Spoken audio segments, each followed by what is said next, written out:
When the black boy rushed into the burning mansion to save the rich girl, neighbors laughed at his audacity. But when the millionaire arrived and discovered what happened, he fell to his knees before the boy. Andre's stomach growled as he watched his classmates pull out their lunch boxes in the crowded school cafeteria. The smell of French fries and pizza filled the air, making his mouth water. He pulled out his worn math textbook instead, pretending to study while trying to ignore the gnawing emptiness in his belly. "Hey, Andre, want to share my sandwich?" Tommy Martinez asked from across the table, already breaking his turkey club in half. "Nah, I'm good. Got a big test next period. Need to study," Andre replied, not looking up from his book. His pride wouldn't let him accept handouts, even from his best friend. The truth was, there were only $27 left in his mom's account until her next payday, and 3 weeks of rent still unpaid.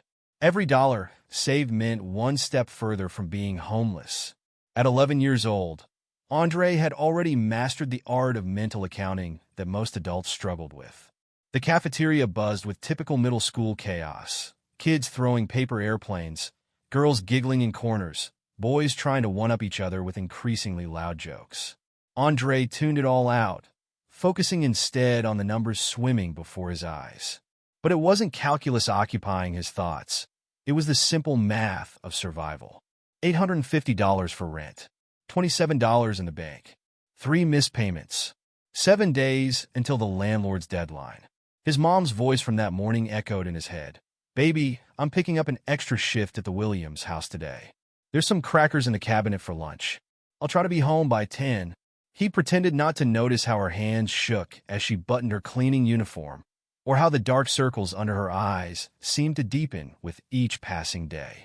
The crackers had gone to his little cousin Tyson when he'd visited yesterday, crying from hunger while his mom was at her second job interview that week. The bell rang, startling Andre from his thoughts. He gathered his books quickly, avoiding Tommy's concerned look. As he headed to his next class, Mr. Peterson, the science teacher, stepped into his path. "Andre, got a minute?" Andre nodded, though his heart rate picked up. They couldn't afford any more school supplies if that's what this was about. "Your last test score was exceptional," Mr. Peterson said, holding up a paper with a red A+ circled at the top. "Have you considered joining the advanced placement program?"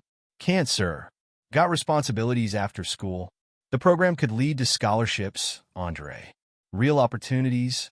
Andre shifted his weight, textbook heavy in his arms. "Maybe next year," he mumbled, knowing it was a lie. Next year there would be just as many bills, just as many missed meals, just as many hours needed at the library while his mom cleaned other people's houses. The rest of the school day passed in a blur of lectures and equations. When the final bell rang, Andre headed straight for the public library 6 blocks away. It was his usual routine. The library meant free heating in winter, free air conditioning in summer, and most importantly, a quiet place to wait while his mom worked her double shifts. He took his regular spot by the window, spreading out his homework across the scratched wooden table. Through the glass, he could see the steady stream of luxury cars heading toward the wealthy part of town where his mom cleaned houses: Mercedes, BMWs, Audis with tinted windows and spotless paint jobs. A familiar dark feeling crept into his chest as he watched them pass. It was the same feeling that had taken root 6 years ago, the day he'd waited all afternoon for his father to pick him up for their weekend together. He'd sat on the front steps of their old apartment building, Spider-Man backpack packed with his favorite books and toys, until the sun set, and his mom had come home from work to find him still waiting. "He's not coming back, baby," she'd said, holding him close as he sobbed. "But we've got each other. That's all we need." The memory was interrupted by his phone buzzing. An old iPhone 6 his mom had bought secondhand for emergencies. A text from their landlord lit up the cracked screen. "Remind your mother, 3 days left. Full payment or eviction notice goes to court." Andre's hands clenched into fists. He'd been helping his mom clean houses on weekends, picking up odd jobs like mowing lawns and shoveling snow, anything to add a few dollars to their rent envelope. But it wasn't enough. It was never enough. The library was closing soon. Andre packed up his books, zipping his backpack carefully to avoid making the torn seams worse. The walk home took him past the mansion-lined streets of the wealthy neighborhood. Security cameras tracked his movement from behind iron gates, and motion sensor lights clicked on as he passed. He'd memorized his mom's cleaning schedule by heart. Mondays were the Williams house, colonial style, blue shutters, 3-car garage. Tuesdays and Thursdays were the Patels, modern architecture, indoor pool, tennis court out back. Wednesdays and Fridays belonged to the Thompsons, biggest house on the street, white marble columns, perfectly manicured gardens. The autumn sun was setting early, casting long shadows across manicured lawns. Andre pulled his thin jacket tighter against the chill. That's when he noticed something odd about the Thompson mansion ahead. Dark smoke curling up from behind the east wing. He quickened his pace, stomach tightening. As he got closer, he could see orange flames flickering behind curtained windows. And then he heard it, a high-pitched scream that made his blood run cold. "Help! Somebody help me!" The voice was young, frightened. Andre looked around frantically, but the street was empty except for a few gathering neighbors pointing and murmuring from a safe distance. No fire trucks yet. No police. Just flames climbing higher, smoke getting thicker, and somewhere inside, someone desperately needing help. Another scream pierced the air, and Andre made a decision that would change everything. He ran toward the burning mansion. Andre's feet pounded against the pavement as he sprinted toward the Thompson mansion.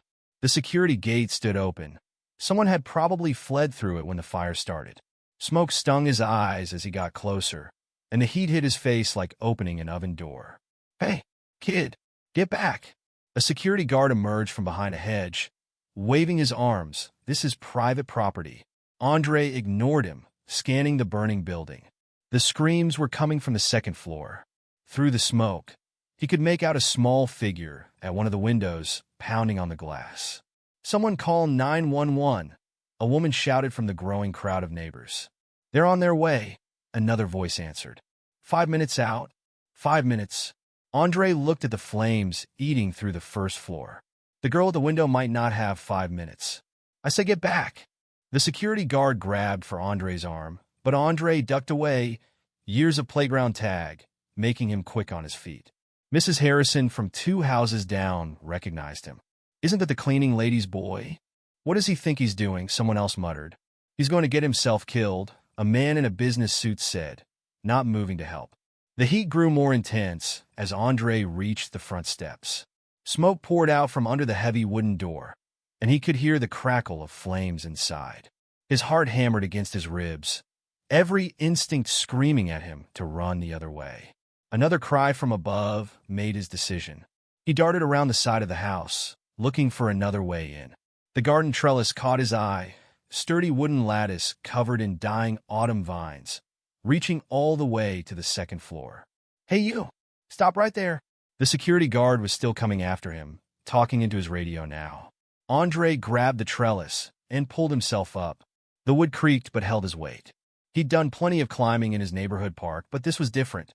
One wrong move here meant a 2-story fall. "Oh my God, he's actually going up there," a woman gasped. Andre kept climbing, trying not to think about the height. The smoke was thicker up here, making him cough. His eyes watered as he reached for the next handhold. Sirens wailed in the distance, but still too far away. The screams had stopped, which scared him more than anything. He pulled himself up another few feet, muscles straining. A window exploded outward somewhere below, showering glass across the lawn.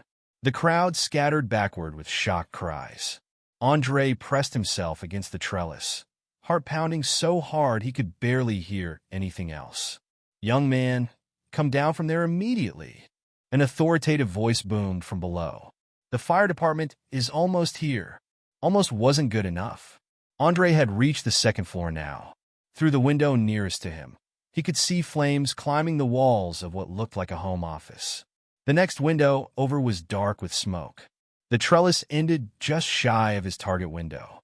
He'd have to jump sideways to reach the narrow decorative ledge running along the house's exterior. One chance to get it right. Andre took a deep breath, immediately regretting it as smoke filled his lungs. He coughed violently, fingers cramping around the wooden lattice. The crowd below had grown larger, faces turned up to watch his progress. He heard the wail of fire truck sirens getting closer, but still blocks away. The window above him shattered from the heat, and a fresh wave of smoke poured out. Andre could barely see now. His eyes burned, tears streaming down his face. "Help!" The cry came again, weaker this time. "Please, somebody!" Andre tensed his muscles and jumped. For one terrifying moment, he was airborne. His feet found the ledge, arms windmilling as he fought for balance. Small decorative stonework gave him just enough grip to stay upright. The crowd below gasped collectively. Andre didn't look down. He couldn't. Instead, he pressed himself against the hot wall and inched toward the window where he'd seen the girl. The ledge was barely 6 inches wide. Each step had to be perfect. One slip meant a fatal fall to the manicured gardens below. Sweat ran down his back despite the autumn chill. He reached the window and peered inside. Thick black smoke made it almost impossible to see. The heat was incredible, even through the glass. "Hey," he shouted, pounding on the window. "I'm here to help. Can you hear me?" A shape moved in the darkness. A small face appeared through the smoke. A girl about his age in a white dress, now gray with soot. Her eyes went wide when she saw him. Who are you?" she coughed. "Andre. I'm gonna get you out, okay? Stand back from the window." She stumbled backward, disappearing into the smoke again. Andre looked around frantically for something to break the glass. His elbow would have to do. He wrapped his shirt around his arm and slammed it into the window. The impact jarred his whole body, nearly knocking him off the ledge. He hit it again and again. Small cracks appeared. The fire trucks were pulling up now, sirens drowning out the shouts from below. Andre could hear the girl coughing inside, getting weaker. One more hit. The window finally shattered inward.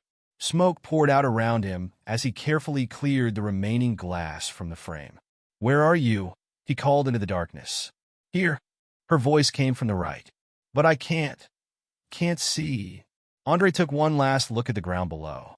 The firefighters were unrolling their hoses, pointing up at him. Too late to back out now. He grabbed the window frame, muscles screaming as he pulled himself through. Glass crunched under his feet as he landed in what felt like a bedroom. The smoke was so thick he could barely breathe. "Keep talking," he shouted. "I'll follow your voice." "Please," she whimpered. "Please help me." Andre dropped to his hands and knees where the air was slightly clearer. The floor was hot through his jeans. Somewhere in the house, something crashed loudly, support beams giving way. He crawled forward, following the sound of coughing. His hand found something soft, the edge of a rug. Then he hit what felt like a bed. Under here," the girl gasped. Andre reached beneath the bed and found her hand. It was small and trembling in his grip. "I'm scared," she whispered. "Me too," he admitted. "But we're getting out of here. Together." "Okay." She squeezed his hand in response. The room brightened suddenly with orange light. Andre looked over his shoulder to see flames licking under the bedroom door. They were running out of time. The bedroom door began to smoke. Andre tugged the girl's hand urgently. "Come on, we have to move now." She crawled out from under the bed, coughing violently. In the orange glow of the approaching flames, he could see her better now. Maybe 10 or 11 years old, wearing what had probably been an expensive white dress before the smoke turned it gray. Her dark hair was done up in 2 neat buns, now coming loose. "I'm Sarah," she choked out between coughs. "Nice to meet you. Let's save the introductions for when we're not burning alive." Andre pulled his t-shirt up over his nose, offering her the collar of his jacket to breathe through. "Can you walk?" Sarah nodded, but her legs shook as she stood. The smoke was getting thicker by the second, forcing them to stay low. The stairs, she pointed weakly toward the door. Down the hall. A loud crack interrupted her as a ceiling beam shifted somewhere above them. Burning debris rained down in the hallway outside, blocking their exit route. "Okay, new plan?" Andre grabbed her hand again and pulled her toward the broken window he'd entered through. "We're going out the way I came in?" Sarah's eyes went wide as she saw the drop. "We can't, that's crazy. Got a better idea?" The bedroom door burst into flames behind them, answering that question. Heat blasted their backs as fire engulfed the room. Andre stuck his head out the window, looking for the ledge he'd used to reach the room. His heart sank. The decorative stonework was crumbling from the heat, pieces falling away as he watched. "What's happening?" Sarah pressed against him, trembling. "Where are my parents? Hey, look at me." Andre turned to face her, gripping her shoulders. "Your parents aren't here right now, but I promise I'm going to get you to them. You just have to trust me and do exactly what I say. Can you do that?" She stared at him for a long moment, tears cutting clean tracks through the soot on her face. Then she nodded. "Good. First thing, wrap your arms around my neck and hold on tight. Don't let go no matter what." Sarah did as he said, clinging to his back like a koala. She was lighter than he expected, or maybe it was just adrenaline making everything feel different. Andre climbed onto the window ledge, glass crunching under his sneakers. The crowd below had grown massive. Neighbors, emergency responders, news vans pulling up. Red and blue lights flashed everywhere. "Ready?" he asked over his shoulder. Sarah's only response was to tighten her grip. Andre took a deep breath and immediately regretted it as smoke filled his lungs. He coughed hard, vision blurring. The ledge felt narrower than before, barely wide enough for his feet. "Kid," a firefighter shouted through a megaphone. "Stay where you are. We're coming to get you." Andre looked down at the fire truck, extending its ladder. Too slow. The whole second floor was going up now. He could feel the heat building behind them, hear the crackle of flames getting closer. Time to move. He inched along the ledge, testing each step before putting his full weight down. Sarah's breathing was rapid against his neck, but she stayed silent, trusting him completely. 20 feet to the corner of the house. The trellis he'd used to climb up was there, if it hadn't burned through yet. 15 feet. 10 feet. A window exploded outward just ahead of them, showering glass and burning debris. Andre pressed flat against the wall, feeling Sarah flinch against his back. The ledge under his feet cracked. "Don't look down," he told her, though his own eyes were locked on the ground far below. "Just keep holding on." 5 more feet to the corner. The trellis was still there, but flames were starting to lick up its wooden lattice. It wouldn't hold much longer. Andre reached for the first handhold, arms shaking with effort. Sarah's weight pulled at his shoulders as he started to climb down. "You're doing great," he grunted, finding the next grip. Almost there. The wood creaked ominously.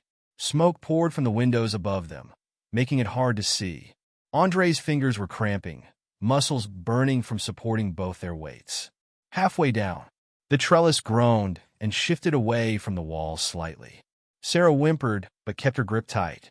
Just a little further, Andre promised through clenched teeth. 10 feet from the ground. The lattice was definitely pulling away now, weakened by the fire. Andre could feel it starting to give. 8 feet. 7. 6. The trellis ripped away from the wall with a terrible splintering sound. Andre pushed off hard, twisting in the air to take the impact on his side rather than crushing Sarah beneath him. They hit the ground together and rolled across the manicured lawn. For a moment, everything went dark. Andre's head spun as he tried to get his bearings. His whole left side felt like one giant bruise. "Sarah!" He pushed himself up, panic clearing his head. "Sarah, are you okay?" She lay a few feet away, coughing but conscious.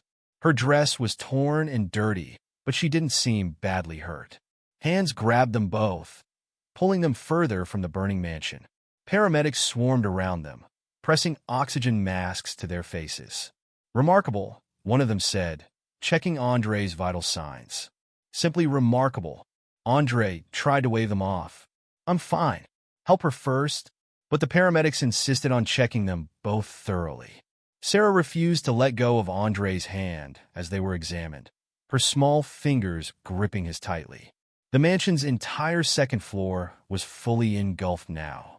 Firefighters battled the blaze with multiple hoses, but it was clear the building was a total loss. A black Mercedes screeched to a halt at the end of the driveway. A man in an expensive suit leaped out, face pale with panic. "Sarah," he screamed. "Sarah! Daddy!" Sarah tried to stand, but the paramedics held her down, keeping the oxygen mask in place. The man, Mr. Thompson, ran toward them, tears streaming down his face. He dropped to his knees beside the ambulance where they were being treated. "Oh God, baby, are you all right? I came as soon as I heard." He gathered Sarah into his arms, oxygen mask and all. "I'm okay, Daddy," she said, voice muffled. "Andre saved me." Mr. Thompson turned to look at Andre for the first time, really seeing him. Recognition flickered in his eyes. You're Catherine's boy? The cleaning lady's son?" Andre nodded, suddenly very aware of his torn, dirty clothes and the huge difference between their worlds. Mr. Thompson's face crumpled. To Andre's complete shock, the wealthy businessman bowed his head and began to sob. "Thank you," he choked out. "Thank you for saving my little girl." Andre didn't know what to say. He'd never seen a grown man cry before, let alone one in a $1,000 suit.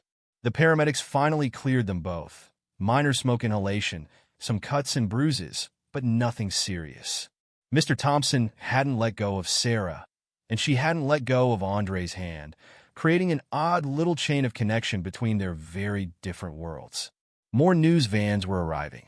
Reporters with cameras pushed toward them, shouting questions. The fire continued to rage behind them, painting everything in shifting orange light.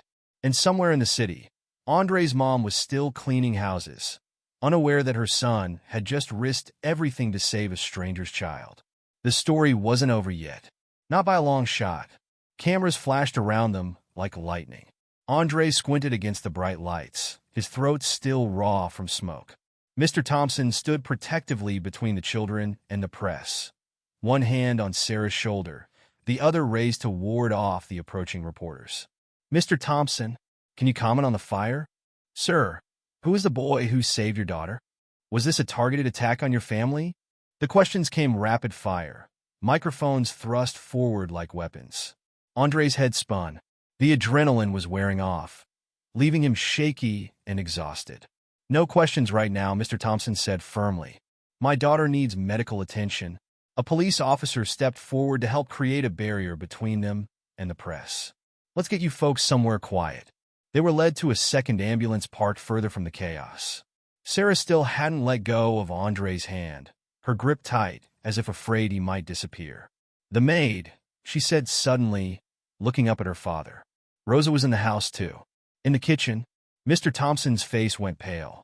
He turned to the nearest firefighter, but before he could speak, a voice called out from the crowd. "I'm here. I'm okay." A woman in a cleaning uniform pushed through, waving. "I was in the garden shed when it started. I tried to get back in, but dash." She broke off, crying. "Thank God," Mr. Thompson breathed. He pulled out his phone. "I need to call your mother," he said to Sarah. "And your insurance company," he added to Rosa. While he made calls, a paramedic wrapped fresh shock blankets around Andre and Sarah. The girl finally released Andre's hand, but only to scoot closer to him on the ambulance bumper where they sat. "I was so scared," she whispered, voice still rough from smoke. "When the fire alarm went off, I ran upstairs instead of out." "Stupid." "Not stupid," Andre said. "Fear makes people do weird things. Why did you come in after me? You didn't even know me." Andre shrugged. "Heard you screaming. Couldn't just walk away." Sarah studied his face. "You could have died." "Yeah." The full weight of what he'd done was starting to sink in. His hands trembled slightly, and he tucked them under the blanket. "Guess I could have." A sleek black car pulled up, and a woman in designer clothes burst out.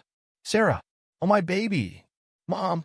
Sarah ran to her mother, who swept her up in a tight embrace. Andre watched them, something heavy settling in his chest. He should call his own mom, let her know what happened. But then he thought about how worried she'd be, how she might leave work early and lose badly needed pay. The rent was still due in 3 days. Mr. Thompson ended his phone call and walked over to Andre. He crouched down to eye level, his expensive suit covered in soot from hugging Sarah.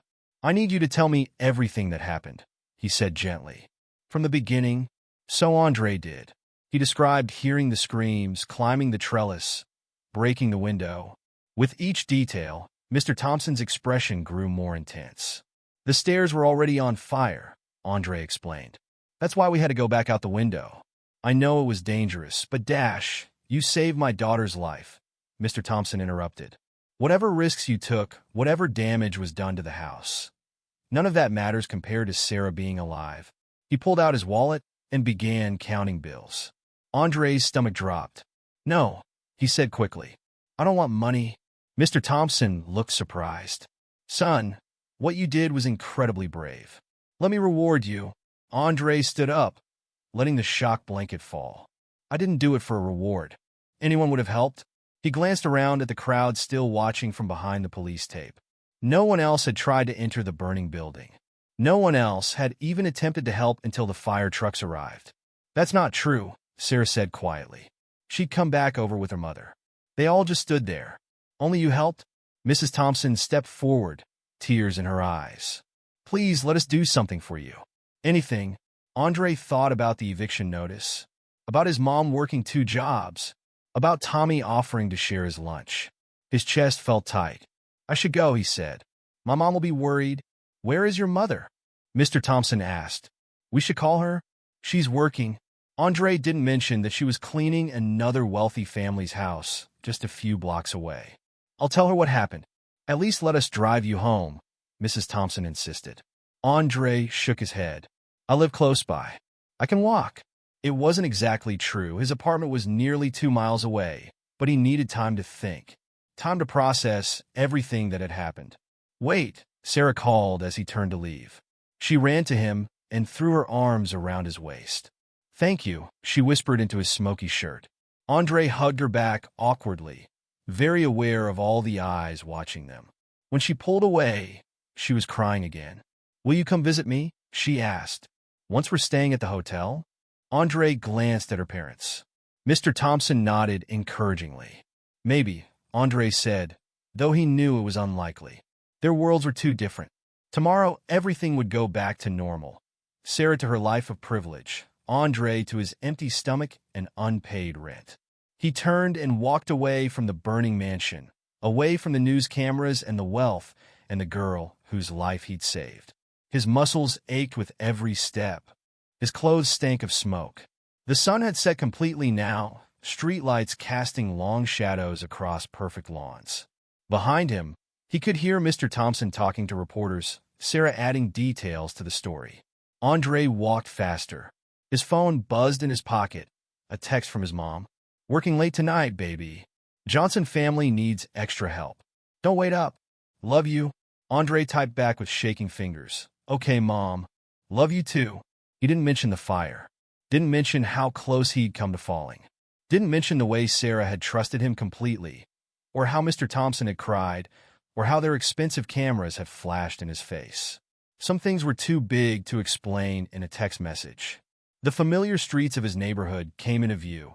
Cracked sidewalks, chain-link fences, cars up on blocks and driveways. No marble columns or manicured gardens here. Just people getting by day to day like him and his mom. His lungs still burned with every breath. His side throbbed where he landed. But he was alive. Sarah was alive. That's what mattered. Tomorrow would bring new problems. Rent due, empty cupboards, his mom's exhausted smile as she left for another long day of cleaning other people's houses. But for now, Andre let himself feel something like pride. He'd done something real today, something that mattered, even if no one in his world would ever believe it. Andre woke up coughing. His throat felt like he'd swallowed sandpaper, and every muscle screamed in protest as he sat up.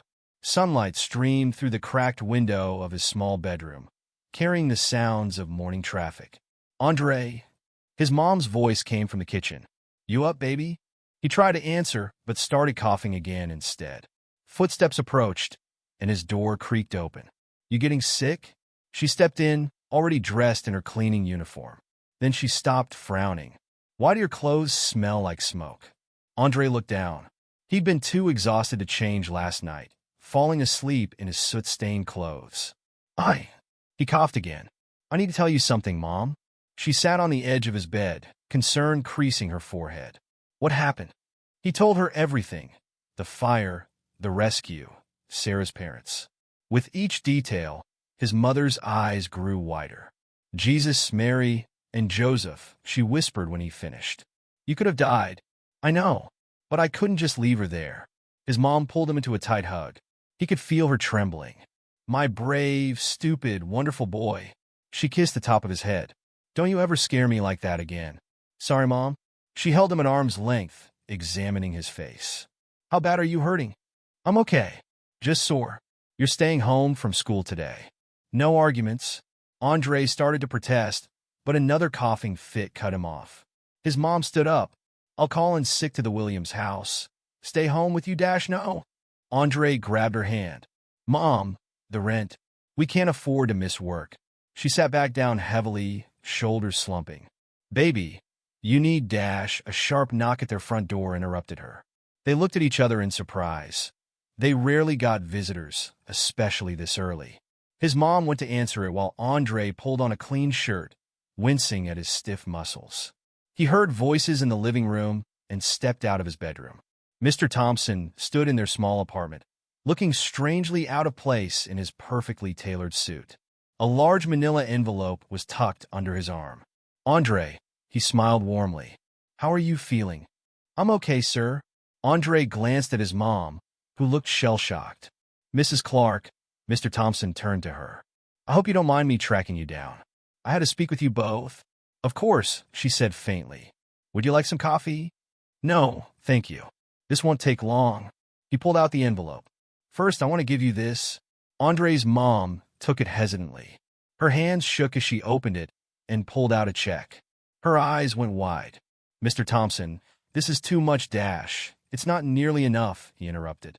But it should cover your rent, and then some. Andre felt his chest tighten. How did he know about the rent?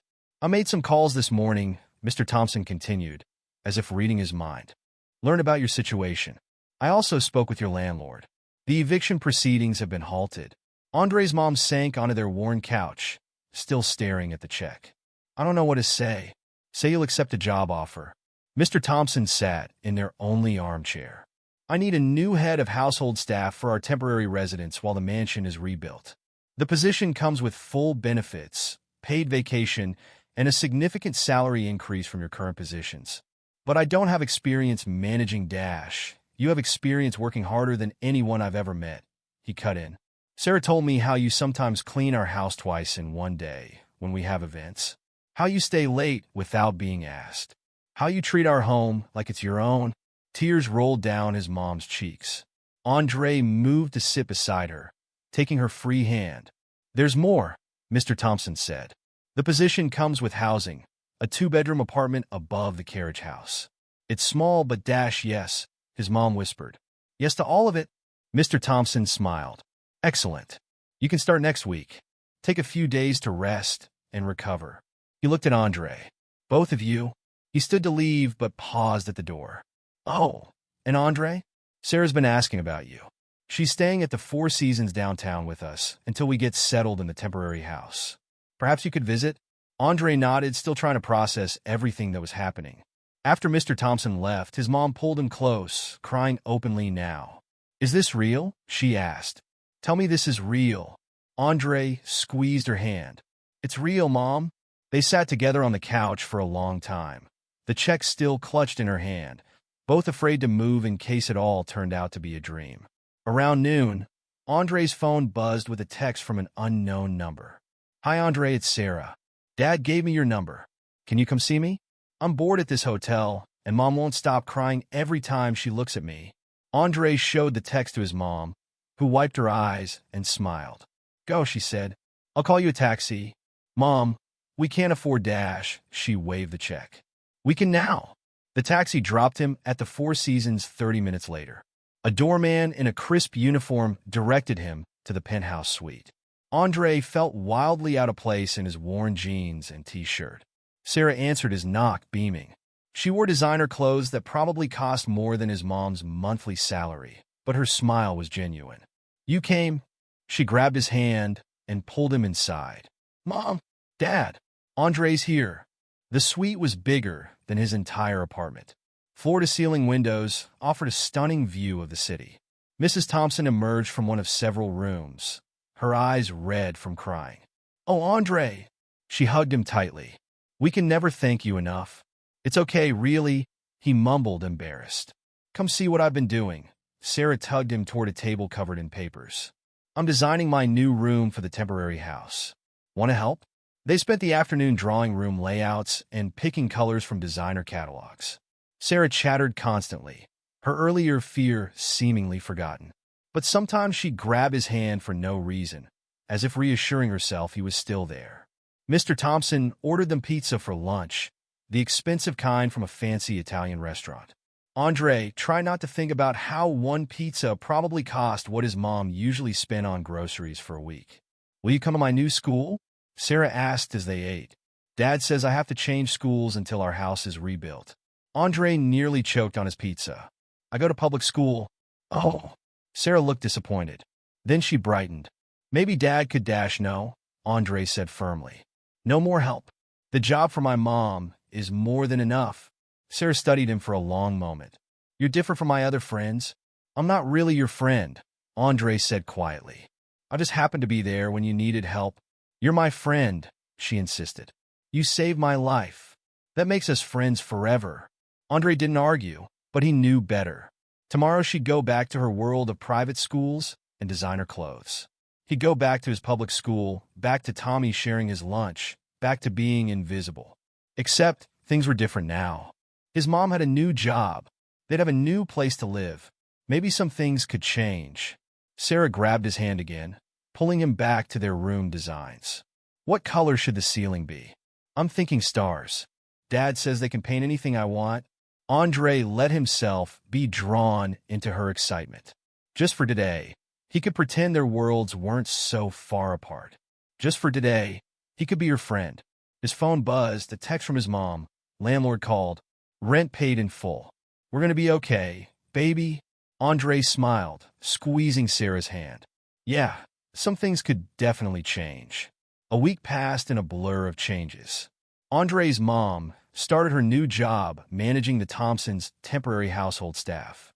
They moved into the apartment above the carriage house, a space that felt like a mansion compared to their old place, with new furniture provided by the Thompsons despite his mom's protests. Andre sat at his new desk, trying to focus on homework. His window overlooked the vast backyard of the Thompsons' temporary residence, a modest 5-bedroom house that would serve until their mansion was rebuilt. Sarah was down there somewhere, probably exploring the grounds again. His phone buzzed with a text from her. "Come outside. I found something cool." Andre smiled despite himself.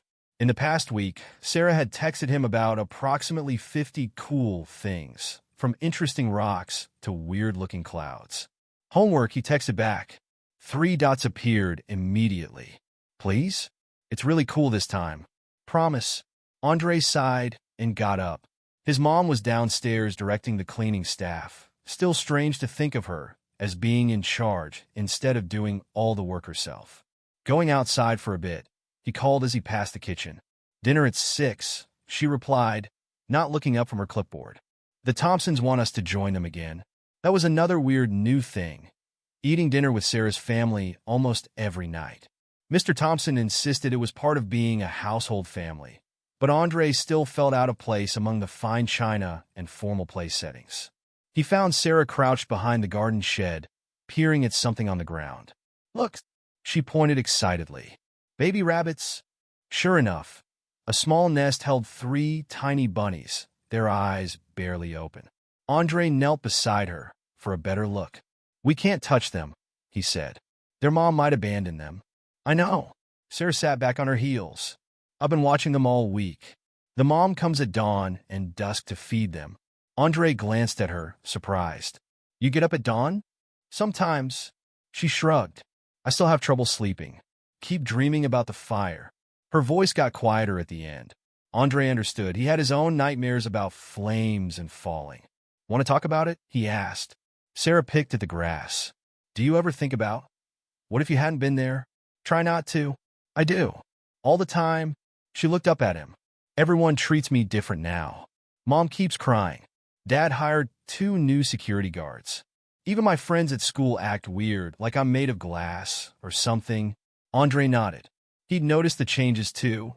The way Mr. Thompson's eyes followed Sarah's every move. How Mrs. Thompson checked on her multiple times a night. "That's why I like hanging out with you," Sarah continued. "You don't treat me like I'm broken." "Because you're not." She smiled, then jumped up suddenly. "Race you to the oak tree."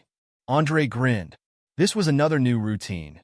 Sarah challenging him to races she had no chance of winning. He took off after her, deliberately keeping pace just behind. They reached the massive oak tree breathless and laughing. Sarah immediately started climbing, another habit that drove her parents crazy. Careful, Andre called out of habit. Says the boy who climbed a burning building. She stuck her tongue out at him. That was different, was it? She settled on a low branch, swinging her legs. You know what I think? I think you're actually really brave all the time. You just pretend not to be. Andre leaned against the trunk. What do you mean? Like at dinner last night, when Dad offered to pay for private school for you. You said no even though I could tell you wanted to say yes. That's brave. That's not brave. That's just right. Your dad's already done too much for us. Sarah rolled her eyes. See? That's what I mean. You act like accepting help is wrong. It's not wrong. It's just... Andre struggled to find the words. I don't want to owe people things. You don't owe us anything.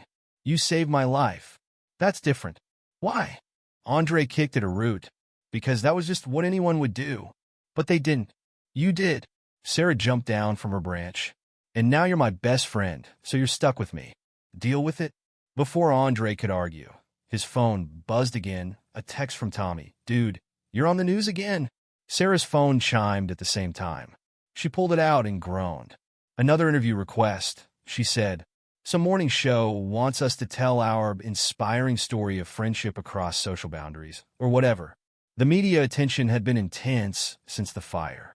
Reporters camped outside both their schools, trying to get comments about the heroic rescue that bridged the wealth gap. Andre hated every second of it. We could do it together? Sarah suggested hesitantly. Might be less scary that way. Andre shook his head. No interviews. But Sarah. Andre. Dinner. Mrs. Thompson's voice carried across the lawn. They headed back to the house, Sarah still trying to convince him. Just one interview? We could tell the real story, not their weird version of it. The real story is private, Andre said firmly. It's ours. We don't owe it to anyone else. Sarah was quiet for a moment. Then she grabbed his hand, squeezing once before letting go. Okay, she said.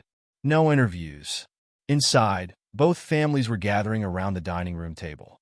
Andre still wasn't used to the formal settings. Multiple forks, cloth napkins, water glasses that probably cost more than his old phone. His mom sat across from him, looking tired but happy in her new business casual clothes. Mr. Thompson was at the head of the table, telling a story about his day at work. Mrs. Thompson kept reaching over to smooth Sarah's hair, like she needed constant reassurance her daughter was really there. Andre, Mr. Thompson said suddenly. How's school going? Fine, sir. Andre focused on his plate, using the correct fork this time. Got an A on my science test. Excellent. Sarah tells me you're quite good at mathematics as well. Andre shrugged. Sarah kicked him under the table. He's amazing, she announced. He helps me with my homework sometimes. He explains things better than my teachers. Is that so? Mr. Thompson shared a look with his wife. You know, that private school offer still stands. Your grades would certainly qualify you for a scholarship. Thank you, sir, but no. Andre felt his mom watching him. I'm doing fine where I am. Mr. Thompson nodded. But Andre could tell the subject wasn't closed. After dinner, Sarah cornered him in the hallway. Why won't you let them help you? She demanded. You deserve good things too, you know. I have good things, Andre said quietly. I have my mom, my friends at school. You. Sarah's anger deflated. But you could have more. More isn't always better. Andre thought about Tommy sharing his lunch, about the library after school, about his mom's proud smile when he showed her his test scores. Sometimes enough is just right. Sarah studied him for a long moment. You're very weird, she declared finally. But I guess that's why we're friends. Andre smiled. I guess so. Later that night, lying in his new bed in his new room, Andre thought about what Sarah had said. Maybe she was right about some things. Maybe accepting help didn't always mean owing something. His phone buzzed one last time. Sarah sending her nightly text. Thank you for saving me. Again. Good night, best friend. Andre texted back. Good night, weird friend. He could practically hear her laughing in the main house. Yeah, maybe some help is okay, as long as it came from real friends. Chapter 7. Leap of faith. The morning started with another nightmare. Andre woke up gasping, his sheets tangled around him, the phantom smell of smoke in his nostrils. His phone showed 5:47 a.m., almost time for Sarah's daily rabbit-watching routine. He pulled on jeans and a hoodie, careful not to wake his mom in the next room. The apartment above the carriage house was still new enough that he had to avoid the creaky floorboards by memory. Outside, the autumn air bit through his clothes. Frost crunched under his feet as he made his way to the garden shed. Sarah was already there, huddled in an expensive-looking parka. "You're late," she whispered, not looking away from the rabbit nest. "Mama Bunny just left." "Sorry. Bad dream." Now she did look at him, her face serious in the pre-dawn light. "The fire again?" Andre nodded, settling beside her on the cold ground. "You actually slept through the night." She sounded proud. "First time since, They watched the baby rabbits wiggling in their nest. They were bigger now, starting to grow fuzzy gray fur. "Dad's rebuilding the mansion," Sarah said suddenly. "Exactly the same as before, except with better fire safety systems." Andre's stomach clenched. He hadn't been back to the burn site since that day. "Are you?" He hesitated. "Are you going to move back there?" "Eventually. Not for months, though." She picked at the frost on a blade of grass. "Dad says your mom's job is permanent either way. You're not getting rid of me that easy." Relief flooded through him, though he tried not to show it. "Lucky me?" Sarah punched his arm. "Hey, I'm a delight. You're something all right?" They sat in comfortable silence as the sun crept higher. Andre's nightmares always felt further away when he was with Sarah. Maybe because she understood them. "Oh!" Sarah jumped up suddenly. "I almost forgot. Big news." Inside voice, Andre reminded her. "It's not even 6 a.m. Sorry." She dropped back down, but her excitement was barely contained. "Dad's throwing a party next weekend." "For you?" Andre stiffened. "What?" "Well, technically it's a celebration of community spirit or something. But really it's because of you saving me. There's going to be reporters and important people, and no." Andre stood up, brushing frost from his jeans. "Andre, wait, I said no interviews. No media. No parties." Sarah scrambled to her feet. "But Dad already planned everything. The mayor's coming, and I don't care if the president's coming." "I'm not going." "Why not?" Sarah's voice rose again. "Why won't you let people celebrate what you did?" "Because I didn't do it for celebration." Andre's shout startled a nearby bird into flight. "I didn't do it for attention or rewards or anything else. I did it because you needed help. That's all." "But no buts. Tell your dad thanks, but no thanks." He turned to walk away, but Sarah grabbed his arm. "Fine," she said. "No reporters. No speeches. But please come. For me." Andre looked down at her hand on his arm. "Sarah, please? You're my best friend. I want you there." He sighed heavily. "Just family and a few close friends." She gave him her best innocent smile. "Maybe the mayor, but he's practically family." "Sarah, okay. I'll tell Dad to keep it small. Promise." Andre knew her version of small probably meant 50 people instead of 500, but he was learning to pick his battles. "Fine, but I'm not making any speeches." Sarah hugged him so hard he nearly fell over. Thank you." Inside voice. "Sorry." They spent the rest of the morning watching the sun rise, talking about normal things: school, homework, the new video game Sarah was obsessed with. Andre's nightmare faded with the darkness. Later that day, Andre's mom cornered him in their kitchen. "Mr. Thompson told me about the party," she said, watching him make a sandwich. "You agreed to go?" Sarah sort of insisted. His mom smiled knowingly. That girl could convince the sun to rise in the west. She's persistent. She's good for you. His mom sat at their new kitchen table, solid wood, not the wobbly secondhand one from their old apartment. "You're different with her. Happier." Andre concentrated on spreading peanut butter. "She's just a friend." "I know, but sometimes friends change us for the better." She touched his arm. "You've changed her too, Her parents say she's sleeping better, having fewer anxiety attacks." Andre thought about their morning rabbit-watching sessions, how they both pretended they weren't really there to keep each other's nightmares at bay. "Yeah, well," he cut the sandwich diagonally, the way Sarah liked it when she inevitably stole half. "Someone has to keep her from adopting every baby animal she finds." His mom laughed. "Speaking of which, Did she tell you about the stray cat she's been feeding? Another one? Andre groaned. That's like the fifth this month. She's got a big heart. Like someone else I know. Andre grabbed his plate, avoiding his mom's knowing look. Going to do homework? Take a jacket if you're going to the oak tree, she called after him. It's getting cold. He should have known his mom would figure out his and Sarah's studying spot. Not much got past her these days. Sure enough, Sarah was already at the tree when he arrived, a fluffy orange cat purring in her lap. Meet Professor Whiskers, she announced as Andre sat beside her. No, but look at his little face. Sarah, you can't adopt every stray in Boston. Watch me. She scratched the cat's ears. Besides, Dad already said yes.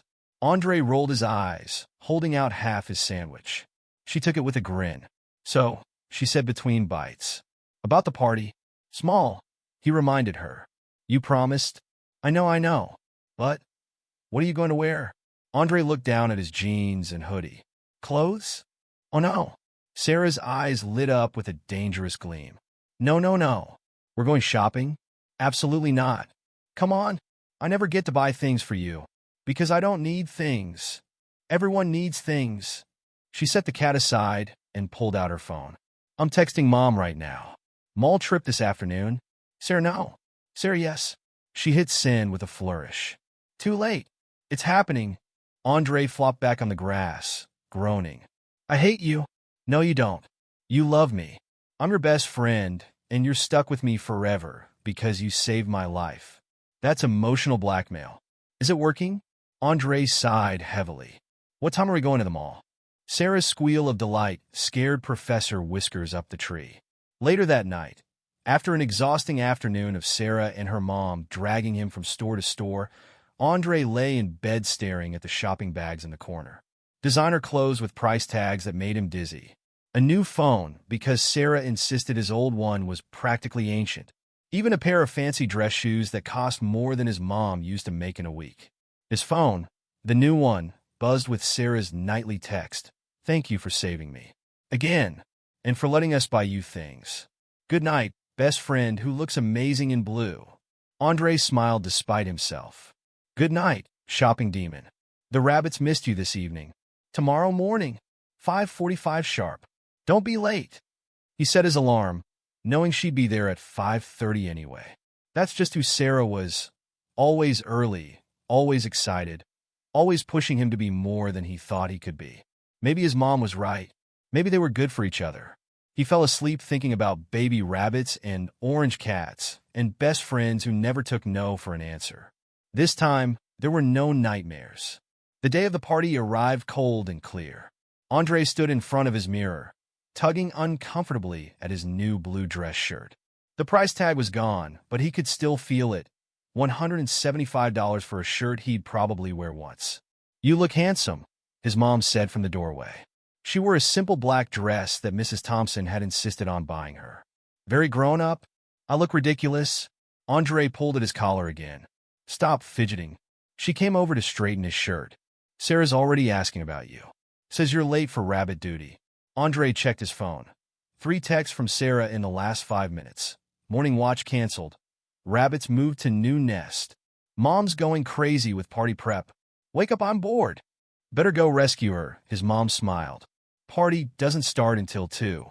Andre headed down to the main house, the fancy shoes pinching his feet. He found Sarah in the kitchen, perched on a counter while workers bustled around setting up for the party. Finally, she jumped down, nearly knocking over a tray of appetizers. Come see what Dad did to the backyard. She grabbed his hand and pulled him outside. Andre stopped dead. The entire backyard had been transformed. White tents dotted the lawn, fairy lights strung between them despite the daylight. Chairs were arranged in neat rows facing a small stage. Catering trucks lined the driveway. Sarah, Andre's voice was dangerously quiet. This doesn't look small. It is, for us. She tugged his hand. Look, only like 100 chairs. 100? Andre pulled his hand away. You promised. Actually, technically, I promised no reporters. She gave him her best innocent look. There's only like 2, maybe 3. Sarah, they're friends of Dad's. Kind of. And the mayor really wanted to give you a medal dash. Eh, what? Andre backed away. No. No way. I'm not doing this. Andre, wait. Sarah caught his arm. Please don't be mad. Dad, he just wants to thank you properly. He already thanked me. With a job for my mom, and a place to live, and all this. Andre gestured at his expensive clothes. I don't need medals, or speeches, or reporters. But you deserve them. Sarah's eyes filled with tears. You deserve everything. Why won't you let people show you that? Andre deflated slightly. Because that's not why I did it. I know. She wiped her eyes. But you did do it. You saved me. And maybe other people need to hear that story. Maybe it helps them believe in good things. Andre looked at the party setup again. Beyond the tents, he could see their oak tree, the garden shed where they watched rabbits, the spot where Professor Whiskers usually napped. No medal, he said finally. But dash, no medal, no big speech, no reporters interviewing me. I'll come to the party, I'll shake hands, but that's it. Sarah considered this. What if I gave the speech, and you just stand there looking heroic? Andre couldn't help but laugh. Looking heroic? Yeah, you know. She struck a pose. Tall and brave and stuff. I'm literally shorter than you. Details. She waved dismissively. So? Deal. Andre sighed. You're not going to let this go, are you? Nope. She popped the P sound. Because you're my best friend, and you saved my life, and people should know about it. Fine. But I'm not wearing the medal. Sarah launched herself at him in a hug. Thank you, thank you, thank you. Miss Sarah, a harried-looking caterer called from the house. Your mother needs you. Coming. She gave Andre one more squeeze. Wear the blue tie with that shirt. It brings out your eyes. My eyes are brown. Still. She ran off, nearly colliding with another worker. Andre watched her go, shaking his head. Somehow, this tiny whirlwind of a girl had become the best friend he'd ever had. The next few hours passed in a blur of preparation. More workers arrived, setting up sound systems and decorations. Cars began filling the long driveway, expensive ones that reminded Andre of his old walks home from the library. By 1:30, his mom was fussing with his tie, while Mrs. Thompson directed the final setup. Just be yourself, his mom said, smoothing his collar for the 100th time. You don't have to talk to anyone you don't want to. Sarah's giving a speech, he said glumly. His mom laughed. Of course she is. That girl never met a spotlight she didn't like. The guests started arriving at 2. Andre recognized some of them from the news, local politicians, business leaders, even a few minor celebrities. They all wanted to shake his hand, pat his back, tell him what an inspiration he was. Tommy showed up with his parents, which made things a little better. Even Mr. Peterson, his science teacher, came, still thinking about that advanced placement program. Mr. Peterson asked with a knowing smile. Before Andre could answer, Sarah appeared in a blue dress that exactly matched his shirt. Sorry, Mr. Peterson, I need to borrow him. She pulled Andre away. Dad's about to start the speeches. Andre let himself be led to the front row. Mr. Thompson took the small stage, looking uncomfortable in front of the microphone. Thank you all for coming, he began. A few months ago, my family experienced every parent's worst nightmare. Andre tried to tune it out, but Sarah squeezed his hand hard enough to hurt when her father described the fire. She still hadn't let go when Mr. Thompson called her up to speak. Go, Andre whispered. You got this. Sarah hugged him quickly before taking the stage. Her voice shook slightly as she started. Most of you know me as the girl who got stuck in a fire. But that's not really my story. My story is about a boy who had every reason to walk away and didn't. Andre stared at his fancy shoes while Sarah told their story. Not just the rescue, but everything after. The rabbit watching, the nightmares they helped each other through, the friendship that grew from tragedy. People keep asking why Andre did it, she said, looking directly at him now. Why he risked his life for someone he didn't know. But I think the real question is, why didn't anyone else? There were dozens of people watching our house burn. Only Andre helped. The crowd was silent now, hanging on her every word. Maybe that's the real story here. Not just about courage, but about seeing people who need help and actually helping them. about not walking away just because something is hard or scary or dangerous. She paused, wiping tears from her cheeks. Andre won't take a medal today. He won't make a speech. He probably won't even let me hug him again after this, because he hates attention. A soft laugh rippled through the audience. Andre felt his face burning. But that's exactly why his story matters. Because real heroes don't do it for medals or speeches or attention. They do it because someone needs help. And maybe if we all thought a little more like that, there would be more stories like ours. She stepped back from the microphone, then seemed to remember something and rushed forward again. Oh, and Andre, thank you for saving me. Again and again and again. You're stuck with me forever now. Deal with it. This time the audience's laughter was louder. Andre felt his mom's hand on his shoulder, squeezing gently. Sarah practically ran back to their seats, throwing herself into the chair beside him. Was it okay? She whispered. Did I talk too much? I always talk too much. Andre pulled her into a quick hug. It was perfect. The rest of the party passed in a whirl of handshakes and congratulations. The mayor did try to present a medal, but Sarah ran interference, dragging Andre away to urgently check on Professor Whiskers. They ended up at their oak tree, Sarah's fancy dress getting grass stains while they shared appetizers stolen from the catering trays. Sorry about the reporters, she said around a mouthful of mini quiche. Dad tried to keep them away, but word got out. It's okay. Andre was surprised to find he meant it. Your speech made it better somehow. Yeah, she brightened. So you're not mad? Not mad. But you owe me at least a week of no more surprise parties or shopping trips. 3 days. 5. Deal. She stuck out her hand formally. Shake on it. Andre shook her hand, then stole the last quiche while she was distracted. Hey, heroes get extra snacks. That's the rule. Sarah tackled him, both of them laughing as they rolled in the grass. Their expensive clothes were definitely ruined now. Somehow, Andre couldn't bring himself to care. 6 months after the fire, Andre stood at the edge of the construction site that used to be the Thompson mansion. Steel beams reached toward the sky, workers in hard hats moving between them like ants. The basic structure was nearly complete. Weird, right? Sarah appeared beside him, 2 paper cups of hot chocolate in her hands. Seeing it come back up, Andre took the cup she offered. Good weird or bad weird? Both. She sipped her drink.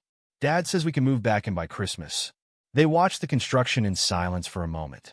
So much had changed since that autumn day, when Andre had first seen smoke rising from these grounds. His mom now ran the household staff for both the temporary house and the new mansion under construction. She wore business casual clothes every day, had weekends off, and actually smiled when she came home from work. Andre had finally agreed to the advanced placement program at school, after Sarah spent 3 weeks leaving college brochures casually scattered around their apartment. His grades were good enough that Mr. Thompson had started talking about internships at his company for the summer. Remember the rabbits? Sarah asked suddenly. From the garden? How could I forget? You made us check on them every morning for a month. They're living under Mrs. Harrison's porch now. I saw the mom yesterday. Andre smiled. Those early morning rabbit-watching sessions had saved them both in those first difficult weeks, giving them a reason to face each dawn, to push through the nightmares. How's Professor Whiskers? He asked. Fat and spoiled. Sarah grinned. Mom says no more strays, but I saw her sneaking him extra treats yesterday. The cat had become a permanent resident of the Thompson household, much to the confusion of their high society friends. But then, a lot of things had changed in their social circle. The party 6 months ago had done more than just tell their story. It had sparked conversations about community, about responsibility, about seeing past social barriers. Mr. Thompson had started a foundation to support underfunded schools in their district. Mrs. Thompson volunteered at the library where Andre used to spend his afternoons. Oh, Sarah bounced on her toes. Did you check your email? The morning show wants to interview us again. No, but Dash still no. She pouted. You're no fun. You say that at least 3 times a day. Because it's true at least 3 times a day. A cold wind whipped between the steel beams, making them both shiver. Winter was coming early this year. Race you to the oak tree? Sarah suggested. Andre looked at their tree, still standing proud at the edge of the property. You know you never win. Maybe today's my day. She took off running before he could respond. Andre shook his head, counted to 5 to give her a head start, then sprinted after her. They reached the tree breathless and laughing, just like always. Sarah immediately started climbing, her designer boots finding familiar holds in the bark. Careful, Andre called automatically. Says the boy who climbed a burning building. Yes, I know. You only mention it about 50 times a week. She stuck her tongue out at him from her favorite branch. Because it's the reason we're best friends. Pretty sure we'd have been friends anyway. You think? She looked genuinely curious. Andre thought about it. Without the fire, he'd still have been the cleaning lady's son, walking past this house on his way home from the library.